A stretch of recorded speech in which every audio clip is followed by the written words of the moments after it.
नमस्कार मित्रों, बहुत बहुत स्वागत है आपका fact study SM YouTube channel पर। तो चलिए, आज 8 फरवरी 2022 के जितने भी इंपॉर्टेंट क्वेश्चन बन सकते हैं सारे हम इस वीडियो में डिस्कस करेंगे एक्स्ट्रा फैक्ट के साथ। तो चलिए वीडियो को शुरू करते हैं। और कल का वीडियो जो छूट गया था तो उसके लिए मैं क्षमा प्रार्थी हूँ, लेकिन आप बिल्कुल भी टेंशन नहीं लीजिए। कल के वीडियो के सारे क्वेश्चंस जो हैं कल के दिन के, वो जो छूट गए हैं वो सारे इस वीडियो में कवर कर दिए जाएंगे, ठीक है। तो आप टेंशन मत लीजिएगा। और हमारी वीडियो का जैसे कि ट्रेंड है कि हम पहले आपसे एक शानदार सा प्रश्न पूछते हैं, तो और जो हमने कल प्रश्न पूछा था उसका उत्तर हम वीडियो के लास्ट में बताएंगे। तो पूरा वीडियो आप ध्यान से देखिएगा, आपको शानदार कंटेंट मिलने वाला है। आपका आज का प्रश्न है ग्रीन मफलर। ग्रीन मफलर शब्द का प्रयोग बेसिकली किसके लिए किया जाता है? इन निम्नलिखित में से किसके लिए किया जाता है? इन चारों के लिए क्या बताना है आपको। वातावरण प्रदूषण के लिए किया जाता है, क्या ध्वनि प्रदूषण, क्या ग्लोबल वार्मिंग, क्या मृदा प्रदूषण। तो ग्रीन मफलर शब्द का प्रयोग इन प्रदूषणों में से किस प्रदूषण के लिए किया जाता है, इसके बारे में आप कमेंट सेक्शन में ज़रूर बताइएगा। छपने वाला प्रश्न है, मोस्ट इंपॉर्टेंट प्रश्न है, आपके किसी न किसी एग्जाम में ज़रूर देखने को मिलेगा यह प्रश्न, और बहुत बार आ भी चुका है। चलिए अब आपका समय ना व्यर्थ करते हुए आज का करंट अफेयर शो शुरू करते हैं। पहला ही प्रश्न आ गया बहुत शानदार सा। जनवरी 2022 में सबसे कम बेरोजगारी दर किस राज्य में दर्ज की गई है, आपको ये बताना है, ठीक है। तो याद रखिएगा, जनवरी 2022 में सबसे कम बेरोजगारी दर्ज की गई है, सबसे कम बेरोजगारी दर जो है दर्ज की गई है वो तेलंगाना में की गया है। याद रखिएगा तेलंगाना इसका आंसर हो जाएगा, मोस्ट इंपॉर्टेंट है। अब तेलंगाना के बारे में मैं आपको कुछ फैक्ट बता देता हूँ। तो तेलंगाना हाई कोर्ट की एकमात्र जो महिला चीफ जस्टिस, जो अपने 25 हाई कोर्ट है ना, अपने भारत में 25 हाई कोर्ट है याद रखिएगा, उनमें एकमात्र महिला चीफ जस्टिस है जो वो तेलंगाना की ही हैं, और उनका नाम है हिमा कोहली। याद रखिएगा, ये मोस्ट इंपॉर्टेंट क्वेश्चन है, मोस्ट इंपॉर्टेंट क्वेश्चन है, ठीक है। और आपको यहाँ पर कुछ बांध में बता देता हूँ। गोदावरी नदी पर याद रखिएगा सॉरी, गोदावरी नदी पर यहाँ यहाँ पर कोचा पोचम परियोजना चल रही है। कोचा पोचम परियोजना, कोचा पोचम्मा परियोजना सॉरी, और कालेश्वरम परियोजना भी गोदावरी नदी पर चल रही है यहाँ पर। और समक्का सागर की सिंचाई परियोजना भी यहीं पर चल रही है। मैंने क्या क्या बोला? कोचा पोचम्मा परियोजना भी चल रही है गोदावरी नदी पर, कालेश्वरम परियोजना और समक्का सागर सिंचाई परियोजना, तीनों की तीनों परियोजनाएं गोदावरी नदी पर तेलंगाना में ही चल रही हैं, तो याद रखिएगा। और तेलंगाना जो है मछली उत्पादन में याद रखिएगा लैंड लॉक्ड जो स्टेट है उनमें मछली उत्पादन में टॉप पर है तेलंगाना, याद रखिएगा, ठीक है। और क्या बताया जा सकता है? और बताया जा सकता है यहाँ पर कुछ नेशनल पार्क और टाइगर रिजर्व देख लेते हैं। तो यहाँ पर काबल टाइगर रिजर्व है, अमराबाद टाइगर रिजर्व है, कासू ब्रह्म रेड्डी नेशनल पार्क है, महावीर हरीना वन स्थली नेशनल पार्क है, मृगावानी नेशनल पार्क है, याद रखिएगा। यहाँ पर कनुमा फेस्टिवल भी मनाया जाता है, और यहाँ पर बथकुम्मा फूलों का त्यौहार भी मनाया जाता है। तो काफ़ी इंपॉर्टेंट हो जाता है आपके लिए, याद रखिएगा, काफ़ी इंपॉर्टेंट क्वेश्चन हो जाते हैं, ठीक है। चलिए अगला प्रश्न देखते हैं। अगला प्रश्न है, हाल ही में NCERT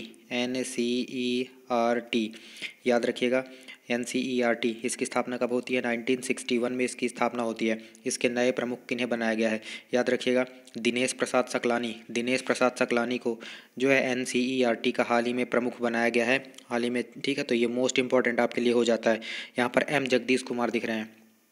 M जगदीश कुमार जो है अभी तक जो है JNU के जो है कुलपति थे M जगदीश कुमार।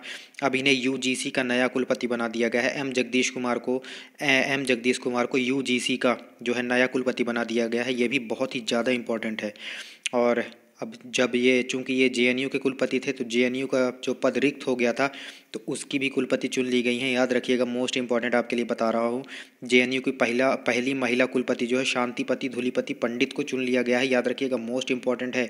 ये जो है JNU की पहली महिला कुलपति हैं शांतिपति धूलिपति पंडित, याद रखिएगा, मोस्ट इंपॉर्टेंट आपके लिए क्वेश्चन ये बताया जा रहा है यहाँ पर। हालांकि इसके बारे में मैं अभी आगे भी डिस्कस करूँगा, लेकिन ये मोस्ट इंपॉर्टेंट है आपके लिए। ये क्वेश्चन ही आपके लिए इतना इंपॉर्टेंट है, याद रखिएगा, कि ये क्वेश्चन से ये एकमात्र क्वेश्चन से आपके आने वाले एग्ज़ाम में 6 से 7 महीने तक जो भी एग्ज़ाम्स होंगे हर एग्ज़ाम में इस प्रश्न से जो है क्वेश्चन छपने वाले हैं, याद रखिएगा। दिनेश प्रसाद सकलानी को NCERT का प्रमुख बनाया गया, M जगदीश कुमार को UGC का बनाया गया, शांतिपति धूलिपति पंडित को जो है JNU का बनाया गया। और यहाँ पर जो दिख रहे हैं व्यक्ति JAV रेड्डी, इनको रक्षा खुफिया एजेंसी का प्रमुख बनाया गया है, तो ये भी बहुत महत्वपूर्ण है। और एक मैं आपको और बताना चाहूँगा, इंडिगो के MD बनाया गया है राहुल भाटिया को। मैं हालांकि बताऊँगा आगे, इंडिगो के जो प्रमुख बनाए गए हैं राहुल भाटिया को बनाया गया है, तो ये बात भी याद रखिएगा। और यूजीसी के प्रमुख एम जगदीश कुमार को बनाया गया है, तो यूजीसी याद रख लीजिए जो है इसकी स्थापना तो 1953 में हुई थी, लेकिन अधिनियम अगर पूछता है तो 1956 के अधिनियम से जो है 1953 में यूजीसी की स्थापना होती है। और 1956 के अधिनियम से ही केवीआईसी खाद्य और ग्रामोद्योग विभाग की भी स्थापना होती है, और एलआईसी की स्थापना भी 1956 के अधिनियम से भी होती है। याद रखिएगा, ये काफ़ी महत्वपूर्ण प्रश्न है, और ये सारे के सारे जितने भी अभी आपको फैक्ट बताए गए आपको जरूर आपके एग्जाम में देखने के लिए मिलेंगे। चलिए अगला प्रश्न देखते हैं। अगला प्रश्न भी बहुत इंपॉर्टेंट है, आपके लिए छपने वाला प्रश्न है ये भी, तो इसको भी बहुत ध्यान से देखिएगा। हाल ही में स्वर सम्राज्ञी लता मंगेशकर जी का निधन हो गया, लता दीदी का, ठीक है। और एक युग का अंत हो गया बोला जा सकता है, ठीक है। पार्श्व गायिका थी, ठीक है, तो आपको सभी को पता है, इनके बारे में बताने की जरूरत नहीं है। आपको बताना है इन्हें भारत रत्न से कब सम्मानित किया गया था। इन्हें 2001 में भारत रत्न से सम्मानित किया गया था, लेकिन इसके अलावा मैं आपको बताना चाहूँगा, ठीक है। 1969 दिख रहा है, इसमें पद्मश्री से सम्मानित किया गया इन्हें 1969 में, ठीक है। 1999 दिख रहा है, यहाँ पर पद्म विभूषण दिया गया। 2001 में भारत रत्न दिया गया। 1989 में इन्हें दादा साहब फाल्के पुरस्कार दिया गया। इन्हें 6 बार जो है फिल्म फेयर का पुरस्कार मिला। 1958, 1962, 1965, 1969, 1993 और 1994, इन्हें टोटल 6 बार फिल्म फेयर पुरस्कार मिला है। और ये भी बात याद रखिएगा, इन्हें 3 बार राष्ट्रीय पुरस्कार भी मिला है। 1972, 1972, 1975 और 1990, इन्हें 3 बार जो है राष्ट्रीय पुरस्कार से भी सम्मानित किया जा चुका है, ठीक है। इन्हें फ्रांस का लीजन ऑफ ऑनर भी दिया जा चुका है, ये बात भी आप याद रख सकते हैं। और इन्हें राजीव गांधी पुरस्कार 1997 में दिया गया, सारे के सारे आप नोट कर लीजिए। इन्हें नूर जहाँ पुरस्कार 2001 में दिया गया। जितने सारे आप पुरस्कार जो इंपॉर्टेंट है वही मैं आपको बता रहा हूँ। इनके पिता का नाम भी पूछा जाता है, याद रखिएगा, दीनानाथ मंगेशकर इनके पिता का नाम है। इनका जो निधन हुआ वो 92 वर्ष की आयु में निधन हुआ, और 6 फरवरी 2022 को इनका निधन हुआ, तो ये बात भी आप याद रख लीजिएगा, ठीक है। और इनका अगर डेट ऑफ बर्थ आपसे पूछता है तो 28 सितंबर 1929 को इंदौर में इनका जन्म हुआ था, ठीक है। स्वर सम्राज्ञी लता दीदी का जन्म जो है 28 सितंबर 1929 को इंदौर में हुआ था। और भी मैं आपको कुछ बताना चाहूँगा, इनके जो उपनाम मैं आपको बताना चाहूँगा। स्वर सम्राज्ञी तो मैंने बता दिया, राष्ट्र की आवाज़ भी कही जाती थी, सहरब्दी की आवाज़ भी कही जाती थी, और भारत कोकिला भी कही जाती थी। ये मोस्ट इंपॉर्टेंट मैंने आपके जो है लता दीदी से जितने भी आपके एग्जाम में प्रश्न बन सकते हैं सारे मैंने कवर कर दिए हैं, इससे बाहर नहीं जाएगा, ठीक है। चलिए अगला प्रश्न देखते हैं। और हम इन्हें श्रद्धांजलि देते हैं, हम इन्हें अपनी भीगी आँखों से श्रद्धांजलि देते हैं, ठीक है। तो लता दीदी सदैव अमर रहें, अमर हैं हमारे दिलों में और हमेशा रहेंगी। चलिए अगला प्रश्न देखते हैं। अगला प्रश्न है, हाल ही में आईसीसी, ये प्रश्न भी छपेगा और इससे रिलेटेड भी मैं आपको हर पहलू जो है बता दूंगा, ठीक है। आईसीसी अंडर-19 क्रिकेट विश्व कप ये कहाँ पर हुआ, पहले तो आपको यही बताना है, ठीक है। तो ये वेस्ट इंडीज़ में हुआ है, आप ये बात याद रख लीजिएगा, ठीक है।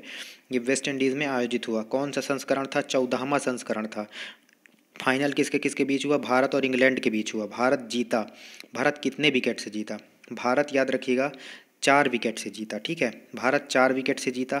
इंग्लैंड ने कितना लक्ष्य दिया था, 189 रन का लक्ष्य दिया था। भारत ने 4 विकेट से इसको जीत लिया, ठीक है। कौन सी बार जीता है भारत, 5वीं बार जीता है, तो ये बात भी याद रखिएगा। इस टीम के कैप्टन कौन थे, यश धुल इस टीम के कैप्टन थे, ठीक है। राजा अंगद बाबा को फाइनल में मैन ऑफ द मैच दिया गया, ठीक है। ये बात भी आप याद रखिएगा। यहाँ पर डिवाल्ड ब्रेविस दिख रहे हैं, इन्हें मैन ऑफ द सीरीज चुना गया है। उन्मुक्त चंद नहीं है, इस प्रश्न का उत्तर उन्मुक्त चंद नहीं है, याद रखिएगा। लेकिन उन्मुक्त चंद से एक प्रश्न आप याद रख सकते हैं, ऑस्ट्रेलियाई क्रिकेट लीग बिग बैश में खेलने वाले पहले भारतीय हैं उन्मुक्त चंद, तो ये बात भी आप याद रखिएगा, ठीक है। और मैंने आपको सारे के सारे कवर कर लिए, ठीक है। और जीता कब कब भारत, सन 2000 में जीता था पहली बार मोहम्मद कैफ की कैप्टेंसी में। उसके बाद 8, 12, 18 और अब 22, ठीक है। तो 5 बार जीत चुका है भारत, तो ये बात भी याद रखिएगा, काफ़ी इंपॉर्टेंट। जितने भी क्वेश्चन इससे बन सकते थे मैंने सारे इसमें डिस्कस कर दिए हैं। चलिए अगला प्रश्न देखते हैं। अगला प्रश्न है, ये बहुत ही शानदार और बहुत ही इंपॉर्टेंट, यूएन सेक्ट्रॉल को ऐसे लिखा जाता है, ठीक है। यूनाइटेड नेशन का अंग है UNCITRAL, इस यूएन सेक्ट्रॉल को ऐसे लिखा जाता है, ठीक है। इसका फुल फॉर्म मैं आपको बता देता हूँ यूएन सेक्ट्रॉल का, United Nations commission on international trade law, United nation commission on international trade law, इसका जो फुल फॉर्म होता है यूएन सेक्ट्रॉल का, ठीक है। और इस कानून को अपनाने का सुझाव दिया गया है। यह किससे संबंधित है, याद रखिएगा, दिवालियापन से संबंधित है, जो बैंकरप्सी या इंसॉल्वेंसी आप बोल सकते हैं उस चीज़ से संबंधित है, ठीक है। और ये इंटरनेशनल नियम बनाता है, ठीक है। तो अभी तक जो है ये भारत में नहीं अपनाया गया है, लेकिन इसको अपनाने की बात कही गई है आर्थिक सर्वेक्षण में, ठीक है, याद रखिएगा, काफ़ी इंपॉर्टेंट हो जाता है। और अभी हाल ही में इंसॉल्वेंसी और बैंक्रप्सी बोर्ड ऑफ इंडिया के अध्यक्ष बनाए गए हैं रवि मित्तल, तो ये बात भी आप याद रखिएगा, ठीक है। और यूएन सेक्टोरल का हेडक्वार्टर अगर आपसे पूछता है तो वियना में है, याद रखिएगा, वियना में जो है यूएन सेक्टोरल का हेडक्वार्टर है, तो ये बात भी याद रख सकते हैं। और आर्थिक सर्वेक्षण की बात आई है तो आर्थिक सर्वेक्षण में एक रैंप योजना चलाई गई। क्या आपको पता है रैंप योजना? आप याद कर पा रहे हैं? रैंप योजना जो है एमएसएमई के डेवलपमेंट के लिए चलाई गई, ठीक है, याद रखिएगा। एमएसएमई के डेवलपमेंट के लिए जो है रैंप योजना चलाई गई है, ठीक है। इसमें बात कही गई है आर्थिक सर्वेक्षण में, ठीक है, बजट में बात की गई है, सॉरी, बजट में बात कहा गया है एमएसएमई के डेवलपमेंट से संबंधित है रैंप योजना। और मैंने आपको कल बताया था कि एमएसएमई में जनजातीय उद्यमियों में टॉप पर महाराष्ट्र है, याद रखिएगा। और महाराष्ट्र लोकप्रिय झांकी में भी नंबर 1 है, तो ये बात भी याद रखिएगा। रैंप कार्यक्रम मैंने आपको बता दिया। अब एक पीएम डिवाइन कार्यक्रम भी आपको याद रखना है। पीएम डिवाइन कार्यक्रम ये नॉर्थ ईस्ट के डेवलपमेंट के लिए है, याद रखिएगा। इसमें 1500 करोड़ रुपए की राशि जो है इसमें जो है दी गई है, ठीक है, याद रखिएगा, स्वीकृत किया गया है पीएम डिवाइन, ये बिल्कुल आप भूलेंगे नहीं। चलिए अगला प्रश्न देखते हैं। अगला प्रश्न है हाल ही में दूसरी बार ही, इससे पहले जो है याद रखिएगा, इससे पहले 4 फरवरी 2021 को मनाया गया था, ठीक है, ये मानव बंधुत्व दिवस। अब जो है 4 फरवरी को मनाया जाता है, ये दूसरी बार ही मनाया गया तो काफ़ी इंपॉर्टेंट हो जाता है, ठीक है। और 4 फरवरी को एक घटना आपको याद आ रही होगी, 4 फरवरी 1922 की घटना आपको याद आ रही होगी। चौरा चौरी हत्याकांड हुआ था गोरखपुर उत्तर प्रदेश में, तो इसके 100 वर्ष पूरे हो गए हैं, तो ये क्वेश्चन बनने की पूरी संभावना है, ठीक है। और चौरा चौरी घटना के बाद ही जो है जो प्रदर्शनकारियों ने थाने में आग लगा दी थी, कई पुलिसकर्मी जो है अंग्रेज पुलिसकर्मी मारे गए थे इसमें। इसके बाद गांधी जी ने असहयोग आंदोलन को निरस्त कर दिया था, तो ये बात भी आप याद रखेंगे, ठीक है। और क्या बताया जा सकता है? गोरखपुर में अशफाक उल्ला खान प्राणी उद्यान भी है, ठीक है, याद रखिएगा। गोरखपुर की बात याद आई है तो गोरखपुर में अशफाक उल्ला खान प्राणी उद्यान भी है, तो ये बात भी आप याद रख सकते हैं, ठीक है। चलिए अगला प्रश्न देखते हैं। अगला प्रश्न है शिलोंग टेक्नोलॉजी पार्क का उद्घाटन हाल ही में मेघालय के सीएम कॉर्नट संगमा ने किया, ठीक है। उनकी पार्टी का नाम क्या है जो भारत की 8वीं राष्ट्रीय पार्टी है? मैं आपको इसमें सारा का सारा चीज़ बताना चाहता हूँ, ठीक है। तो भारत की 8वीं राष्ट्रीय पार्टी कौन सी आपसे पूछा जा सकता है, याद रखिएगा, एनपीपी, नेशनल पीपुल्स कांग्रेस, ठीक है, National People's Party, sorry NPP, sorry NPP, National People's Party जो है ये कर्नट संगमा की पार्टी है और भारत की 8वीं राष्ट्रीय पार्टी है, तो 8 ही पार्टी हैं, याद रखिएगा, ठीक है। और शिलोंग की बात याद आई है तो भारत की 100वीं स्मार्ट सिटी शिलोंग है। असम राइफल्स का हेडक्वार्टर भी शिलोंग में है, तो याद रखिएगा शिलोंग में। और स्टैचू ऑफ इक्वलिटी हाल ही में कहाँ पर बनाया गया, आपको क्या पता है? स्टैचू ऑफ इक्वलिटी हैदराबाद में बनाया गया है, याद रखिएगा। रामानुजमचार की है, 5 फरवरी 2022 को जो है मोदी जी ने इसका उद्घाटन किया है स्टैचू ऑफ इक्वलिटी का। स्टैचू ऑफ वननेस मैंने आपको बताया था शंकराचार्य की मूर्ति, वो ओमकारेश्वर खंडवा में लगाया गया। और स्टैचू ऑफ वननेस मैंने आपको बता दिया। और क्या क्या बताया था? नेताजी का जो मूर्ति लगा रहा है इंडिया गेट पर, उसमें ग्रेनाइट का उपयोग किया जाएगा, ठीक है। रांची सेंट्रल जेल में जो है हमारे फ्रीडम फाइटर भगवान बिरसा मुंडा जी की प्रतिमा का अनावरण किया गया है। और स्टैचू ऑफ पीस जो है पाली राजस्थान में है। Statue of unity Kevadia Gujarat में है। केवड़िया रेलवे स्टेशन का नया नाम जो है क्या कर दिया गया है, तो एकतानगर रेलवे स्टेशन कर दिया गया है, तो ये बात भी आप याद रखिएगा। और मध्य प्रदेश के पातालपानी रेलवे स्टेशन का नया नाम तांत्या मामा रेलवे स्टेशन कर दिया गया है, तो ये बात भी आप याद रख सकते हैं। और जबलपुर सेंट्रल जेल का नाम नेताजी सुभाष चंद्र बोस सेंट्रल जेल कर दिया गया है, तो ये बात भी आप याद रखिएगा, ठीक है। चलिए जितनी याद आई मुझे मैंने आपको बताने की कोशिश की। चलिए अब 1 लीनियर फॉर्म में देखते हैं क्योंकि प्रश्न बहुत ज़्यादा हो जाएंगे, ठीक है। आपके मैं नहीं चाहता कि कोई भी प्रश्न छूटे। तो पंडित भीमसेन जोशी की 100वीं जयंती मनाई गई 5 फरवरी को, तो ये बात भी आप याद रखेंगे। इंडिगो के चेयरमैन मैंने आपको बताया राहुल भाटिया को बनाया गया है इंडिगो के नया चेयरमैन, ठीक है। अगला है हाल ही में भारतीय उद्योग परिसंघ पुरस्कार, ये किसको दिया गया? तो याद रखिएगा भारतीय उद्योग परिसंघ पुरस्कार हाल ही में दिया गया है कर्नाटक बैंक को, ठीक है, याद रखिएगा कर्नाटक बैंक को। कर्नाटक बैंक की स्थापना 1924 में हुई थी और बेंगलुरु में इसका हेडक्वार्टर है और इसके सीईओ हैं महाबलेश्वर MS, याद रखिएगा, ठीक है, काफ़ी इंपॉर्टेंट हो जाता है आपके लिए। और सॉरी अगला प्रश्न है गोल्डन बॉय नीरज चोपड़ा, इस किताब को लिखा है नवदीप सिंह गिल, और यहाँ पर चूंकि स्टार लगा हुआ है तो ये काफ़ी इंपॉर्टेंट क्वेश्चन है, ठीक है। गोल्डन बॉय नीरज चोपड़ा किताब के लेखक है नवदीप सिंह गिल। 87.58 मीटर जो है भाला फेंका नीरज चोपड़ा जी ने और गोल्ड जीता है भारत को। और 7 अगस्त के दिन फेंका, तो 7 अगस्त को जो है भाला फेंक दिवस मनाए जाने की घोषणा की गई है। तो ये बात भी आप याद रख सकते हैं। कुछ और बुक मैं आपको बता देता हूँ। तो a little boy of India, इसको रस्किन बॉन्ड ने लिखा। द क्लास ऑफ 2006, इसको आकाश मित्तल ने लिखा है, याद रखिएगा। द क्लास ऑफ 2006, इसको आकाश मित्तल ने लिखा है। अगला है आपका बाटा इंडिया का ब्रांड एम्बेसडर किसे बनाया गया, तो दिशा पाटनी को याद रखिएगा। बाटा इंडिया का ब्रांड एम्बेसडर बनाया गया है। और एक गेम्स 24/7 इसका ब्रांड एम्बेसडर जो है ऋतिक रोशन को बनाया गया है। तो ये बात भी आप याद रख सकते हैं, ठीक है। चलिए अगला प्रश्न अगला देखते हैं। हाल ही में एसबीआई ने सौर परियोजनाओं के वित्त पोषण के लिए किसके साथ साझेदारी की है, याद रखिएगा। टाटा पावर के साथ जो है, टाटा पावर जो भी इन्वेस्ट करेगा सौर परियोजना में, उसमें जो है आर्थिक रूप से सहयोग देगा एसबीआई, याद रखिएगा। एसबीआई के प्रमुख है दिनेश कुमार खर। और टाटा ग्रुप अभी किसका किसका टाइटल स्पॉन्सर बना है, तो आपको क्या पता है। एक तो आईपीएल के 2022 और 23 के संस्करण का, और महाराष्ट्र ओपन का भी टाइटल स्पॉन्सर जो है टाटा ही बना है, तो याद रखिएगा। अगला है, ये भी काफ़ी इंपॉर्टेंट है, ठीक है। इसमें स्टार नहीं लगा, इसका मतलब ये नहीं कि इंपॉर्टेंट नहीं है। हाल ही में वैश्विक स्तर पर टेक अ ब्रेक, इसको किसने लॉन्च किया है, इंस्टाग्राम में लॉन्च किया है, ठीक है, याद रखिएगा। Take a break. अगला देखते हैं। दुर्गाबाई व्याम को कला के क्षेत्र में पद्मश्री से नवाजा गया है। वे मध्य प्रदेश के हैं, याद रखिएगा। दुर्गाबाई व्याम को, ठीक है, याद रखिएगा।